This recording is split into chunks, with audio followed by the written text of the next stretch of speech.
عزیز بچوں، السلام علیکم۔ امید ہے کہ آپ سب خیریت سے ہوں گے۔ چوتھی جماعت کے تمام طالب و طالبات کو آج کی اس کلاس میں ایک بار پھر خیر مقدم کرتی ہوں۔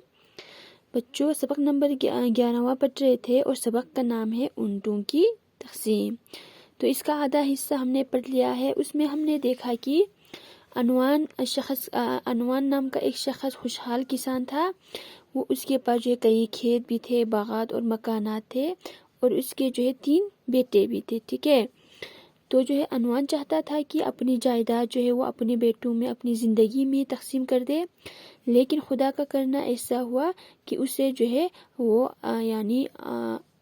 اپنے ارادے میں کامیاب نہ ہو پایا۔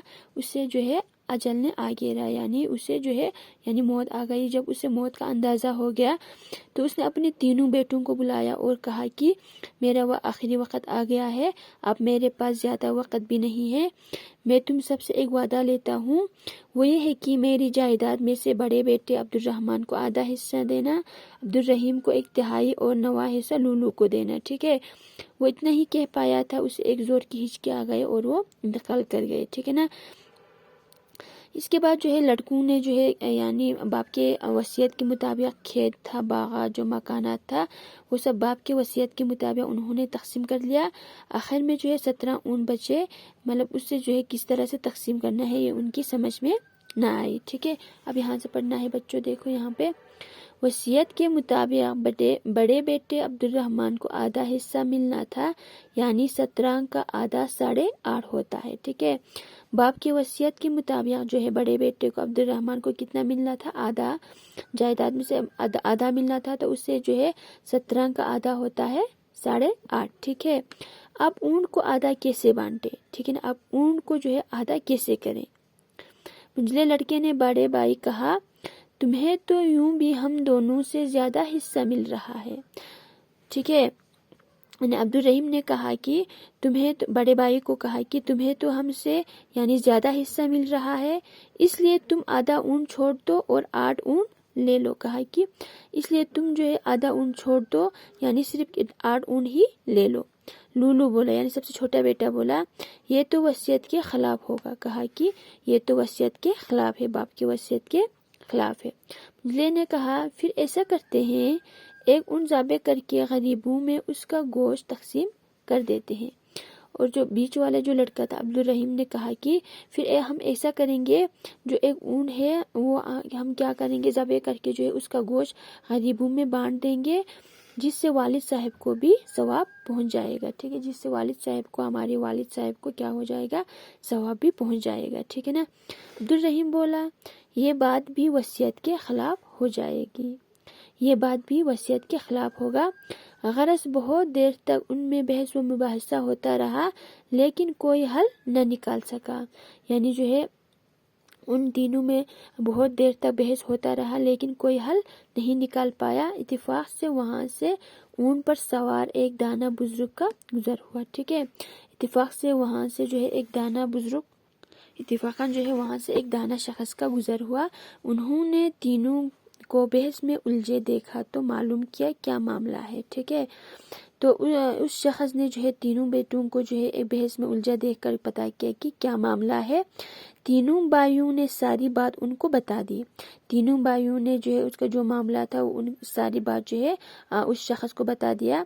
بزرگ نے تھوڑی دیر غور کیا، پھر بولے، بھئی ایسا کرو، تم لوگ میرا ایک اونٹ لے لو، ٹھیک ہے۔ اور بزرگ نے جو ہے تھوڑی دیر اس پر غور کیا، پھر بولا کہ بھئی تم لوگ ایسا کرو کہ میرا جو ایک اونٹ ہے وہ تم لوگ لے لو، اس طرح تمہارے پاس 18 اونٹ ہو جائیں گے، ٹھیک ہے۔ اور کہا کہ اس طرح سے تمہارے پاس کتنا اونٹ ہو جائے گا، 18، ٹھیک ہے۔ اب ان بھائیوں نے جو ہے انکار کر دیا، لیکن ان بھائیوں نے کیا کیا، انکار کر دیا، منع کر دیا۔ ہم آپ کا اونٹ کس طرح لے سکتے ہیں، ہمارے پاس اپنے اونٹ ہی کافی ہے۔ کہا کہ ہم جو ہے آپ کا اونٹ کیسے لے سکتے ہیں، ہمارے پاس جو ہے اپنا اونٹ ہے وہی کافی ہے۔ ان بزرگ نے بہت اصرار کیا تو تینوں بھائی رضامند ہو گئے، وہ بزرگ نے بہت ضد کیا تو تینوں بھائی مان گئے۔ اب ان بزرگ کے عنوان کی وصیت کے مطابق ان 18 اونٹ میں سے آدھے 9 اونٹ عبدالرحیم کو دے، ٹھیک ہے، باپ کی وصیت کے مطابق جو ہے 18 اونٹ کا آدھا یعنی 9 جو ہے کس کو دیے، عبدالرحیم کو دیے، بڑے بیٹے کو دیے۔ 18 اونٹ کا ایک تہائی حصہ یعنی 6 عبدالرحیم کو دیے، اور 9واں حصہ یعنی 2 اونٹ لولو کے حصے میں آئے۔ ٹھیک ہے، اس طرح سے جو ہے ان کے پاس کتنا اونٹ ہو جاتا ہے، بڑے بیٹے کو 9، چھوٹے بیٹے کو 6، اور یعنی سب سے بیچ والے بیٹے کو 6 اور سب سے چھوٹے بیٹے کو 2۔ اس طرح سے ان کے پاس کتنا ہو گیا، 17 اونٹ۔ ٹھیک ہے، اس طرح یہ کل 17 اونٹ ہو گئے۔ ٹھیک ہے، کتنے اونٹ ہو گئے، 17۔ ایک اونٹ بچ گئے جو ان بزرگ کا تھا، ٹھیک ہے نا، ایک اونٹ بچ گئے، وہ کس کا تھا، اس بزرگ کا تھا،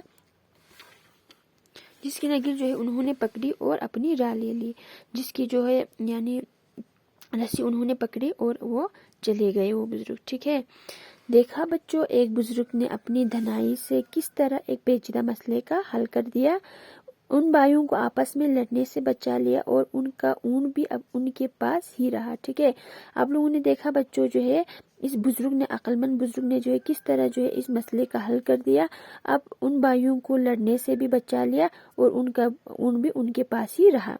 غرض ہمیں کسی الجھن والے معاملے میں آپس میں لڑنے جھگڑنے کے بجائے عقل مندی سے کام لینا چاہیے یا کسی عقل مند شخص سے مشورہ کرنا چاہیے۔ ٹھیک ہے، غرض جو ہے ہمیں یعنی کسی الجھن والے معاملے میں آپس میں لڑنے جھگڑنے کے بجائے ہمیں اپنے عقل سے کام لینا چاہیے یا کسی عقل مند شخص سے جو ہے ہمیں مشورہ کرنا چاہیے۔ ٹھیک ہے بچوں، انشاءاللہ یہ آپ لوگوں کی سمجھ میں آیا ہوگا۔